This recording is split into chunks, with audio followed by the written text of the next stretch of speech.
Salut à tous et bienvenue dans notre nouveau format Spot IAE, le podcast par et pour les étudiants. Dans cette première série de podcasts, venez découvrir les associations de l'IAE comme vous ne les avez jamais entendues. Salut tout le monde, on est super content de vous retrouver pour ce premier épisode de Spot IAE.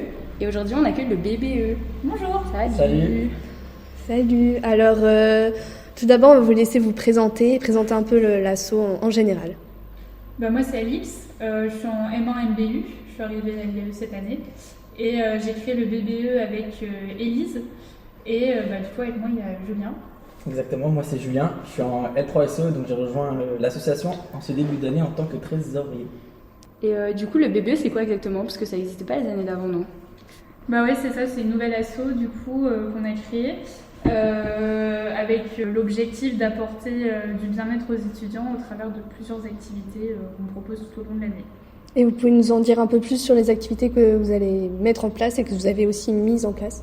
Pour faire un petit bilan, jusqu'à présent, on a travaillé à travers plusieurs domaines d'activité qui sont la cuisine, le sport et encore le bien-être en termes de psychologie. Donc jusqu'à présent, on a mis en place des ateliers de sophrologie, des ateliers de yoga. Là, bientôt, il va y avoir un atelier d'art-thérapie. Il va y avoir aussi un gros événement qui est le lead dressing. Donc c'est tout plein d'événements autour de plein de thèmes qui touchent de près ou de loin au bien-être et qui du coup auront lieu bientôt. Ok, trop bien. Et du coup, comment vous choisissez les activités que vous faites? C'est en fonction de ce que chacun aime ou chacun a son domaine un peu? On fait des brainstorming toutes les semaines pour savoir un peu qu'est-ce qui peut impacter le bien-être des étudiants. Donc on réfléchit aux activités, on se met d'accord, il y a des activités qui sont validées ou non. Et puis voilà, ce qui marche, comme le yoga par exemple, on le remet et puis on essaye de faire ça régulièrement. Et puis voilà, on essaye de toucher toutes les dimensions du bien-être au travers de nos activités. C'est vraiment ça, c'est justement travailler à travers d'objectifs. Et on essaie à chaque fois à travers nos activités de justement toucher un point du bien-être. Ok, trop bien. Et du coup, pour mettre en place toutes les activités, vous êtes répartis en rôle ou vraiment tout le monde participe à tout? Au début, on n'avait pas défini de pôle comme ce qu'il peut y avoir dans les autres assos. On avait plus fait des pôles avec les domaines d'activité, ça veut dire il y avait le pôle cuisine, le pôle soins, le pôle mode et le pôle sport doux. Et donc chacun s'occupait plus d'un pôle comme ça. Au fur et à mesure, on s'est rendu compte que c'était peut-être pas une bonne chose et que tout le monde touchait un peu à tout. Donc au final, là on a chacun trouvé notre place et au final on a fait la classique, donc avec l'administratif, la com, la trésorerie, etc. Ok, Du coup au niveau des enjeux et des difficultés que vous avez pu rencontrer, quand vous organisez des événements, c'est quoi les difficultés les principales en général? Au démarrage en fait, l'association n'existait pas. Donc il a fallu sensibiliser et un peu donner envie aux gens de participer à notre projet. Et aussi, ce dont les filles avaient peur au démarrage, c'était de ne toucher une cible qui était à 100% féminine. Et du coup, l'objectif, et ce qu'on essaie de travailler dessus, c'est justement de rééquilibrer, d'avoir un pourcentage de 40% de personnes masculines et 60% de personnes féminines. Donc ça a été un de nos premiers enjeux. Après, nous, en tant que nouvelle asso, on avait peur de toucher justement personne aussi. On est d'être créé, on a dû faire énormément de com, on a dû énormément parler de l'asso pour que ça prenne.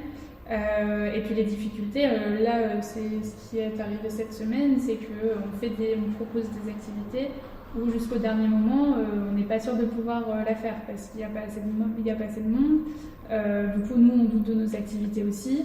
Au final, pour l'instant, on n'a annulé aucune activité parce que ça prend quand même, mais c'est vrai que c'est l'enjeu principal et le danger principal, c'est le manque de personnes aux activités.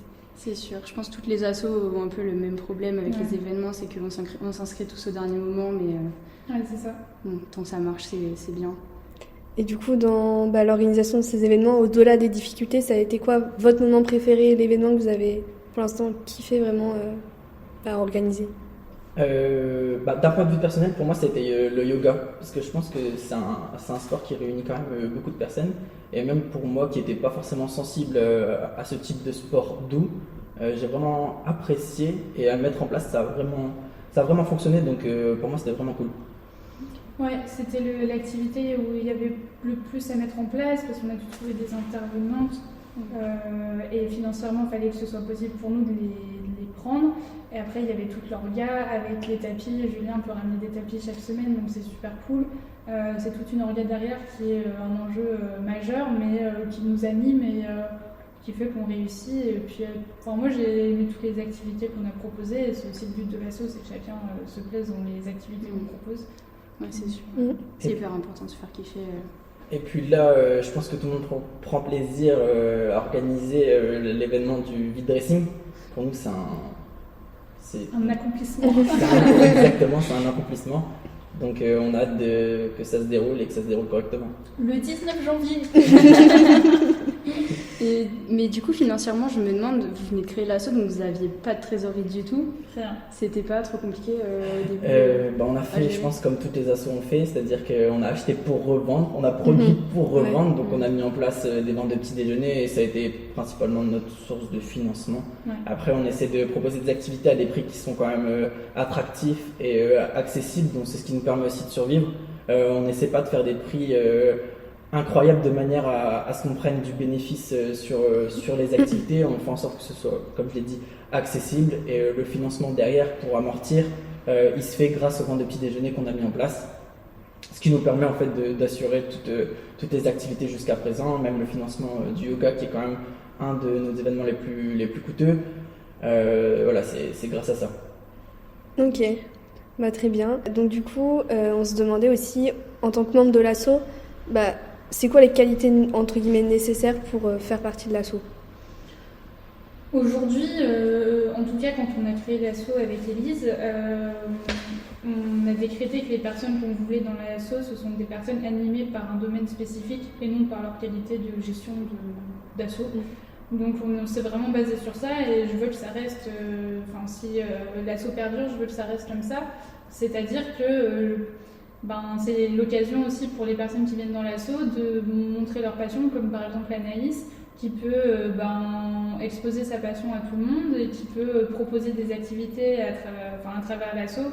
Et c'est ça qu'on voulait. Et du coup, chacun un peu montre sa passion, la développe au sein de l'asso et c'est le plus important, je trouve. Ouais, justement, c'est vraiment un ensemble de personnes qui sont plus ou moins différentes d'eux. Et du coup, chacun amène sa petite touche. Et du coup, quand on bosse sur une passion, je pense que les qualités et les aptitudes sont décuplées. Donc, on excelle encore plus. Et c'est pour ça que je pense que l'association fonctionne. C'est chacun amène ce qu'il peut amener. Et du coup, tu disais que donc, les qualités de gestion, c'était pas les plus importantes. Mais est-ce que vous pensez que... Parce que vous voyez par exemple en cours, en termes de management, tout ça, vous êtes quand même dans la structure de l'association à mettre en place tous les projets On a quand même tous des bases et des notions de gestion. Donc c'est aussi l'avantage, c'est que même si on ne se base pas sur ça pour notre asso, tout le monde sait gérer l'asso correctement et quand il y a un problème, on le règle assez vite, on en parle. Notre force aussi, c'est qu'on communique de plus en plus, alors qu'on ne se connaissait pas au début de l'année, c'était aussi super compliqué. Mais dès qu'il y a quelque chose qui ne va pas, on en parle. Et je trouve personnellement que la gestion de l'asso est plutôt bien maîtrisée. Je ne sais pas ce que tu en penses, mais... Moi aussi. Et puis pour l'instant, on n'a jamais eu de problème majeur sur la gestion de l'asso, donc c'est plutôt cool. Ouais, c'est ça, je pense qu'on s'en est plutôt bien sorti vis-à-vis de ça. Et que les premières problématiques, sachant que les deux porteuses de projet n'ont pas forcément eu d'expérience auparavant en termes de management pur et dur d'une mini-entreprise, j'ai envie de dire, parce que l'association c'est ça. Et donc pour le coup ça se passe vraiment bien et les premières problématiques qui ont été au niveau de la communication, elles sont en train d'être réglées. Et c'est pour ça je pense qu'elles ont réussi à faire en sorte que tout le monde marche dans le même sens et donc l'association performe. Trop bien. Et du coup en tant que porteur de l'asso, en tant que porteuse, y a des choses qui sont importantes déjà, mon envie première, c'est que l'asso elle perdure dans le temps. C'est super important pour moi parce que, et je pense pour Élise aussi, et même pour toute l'asso, je pense, c'est quelque chose qu'on a créé tous ensemble et on n'a pas envie de voir notre travail s'éteindre dans les années qui arrivent, surtout que je trouve que l'asso elle est importante aujourd'hui dans l'école, elle plaît, on a toujours du monde, on a de bons retours. Donc aujourd'hui, en tant que porteuse, c'est super important pour moi qu'elle perdure dans le temps. Mais après, bon, gestion d'asso, c'est aussi très compliqué. Moi, je suis en stress permanent sur la gestion des activités, mais en vrai, c'est un beau projet. Ah, tu parles aussi du coup que tu veux que ça perdure dans le temps, mais personnellement aussi, il faut que ça perdure, genre pour vous en fait, du coup, au niveau de le valoriser dans vos prochaines expériences professionnelles, comment vous allez réussir à valoriser cette association, ce que vous avez mis en place, qu'est-ce que vous allez dire à votre futur recruteur en fait pour valoriser cette expérience? Alors, personnellement, là, j'ai passé des entretiens pour avoir mon stage de fin d'année. Et sur mon CV, j'ai marqué que j'étais porteuse de projet du bureau bien-être. Et donc, j'ai toujours eu la question de en quoi ça consiste, pourquoi vous l'avez créé, etc.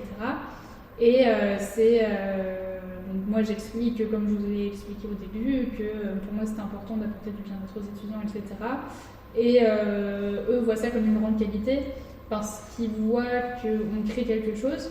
Surtout que moi, je ne viens pas du tout du monde du management avant, donc c'est une force, c'est une grande qualité, je pense. Ça montre qu'on est autonome, qu'on sait gérer une mini-entreprise, comme Julien le disait, parce que c'est quand même un peu ça. Et en tout cas, c'est très valorisé, je pense, dans le monde de l'entreprise de faire partie d'une asso et encore plus de la gérer. Donc, vraiment, oui. Et pour rebondir sur ce qu'elle vient de dire, la thématique du bien-être, en fait, elle ne s'applique pas qu'aux étudiants.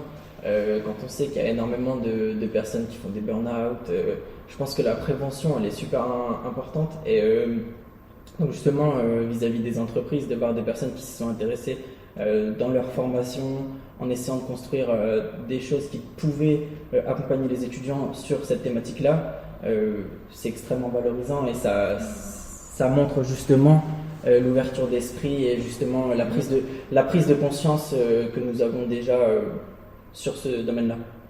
C'est super important. Du coup, pour le petit mot de la fin, on a un peu, c'est notre question signature. Comment vous feriez pour pitcher votre projet, pour donner envie aux gens de vous rejoindre l'année prochaine ou les années d'après, en genre 1 minute, 30 secondes?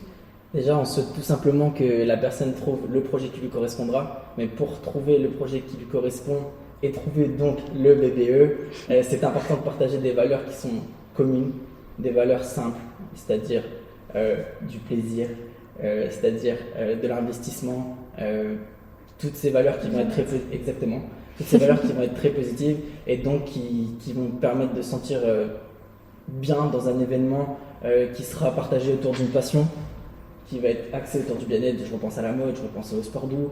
Donc c'est vraiment une multitude de possibilités qui feront qu'à partir du moment où on aime quelque chose, on aime faire quelque chose et on aime s'investir un minimum, le BBE c'est vraiment l'association qui lui permettra justement d'exceller et de se sentir lui-même.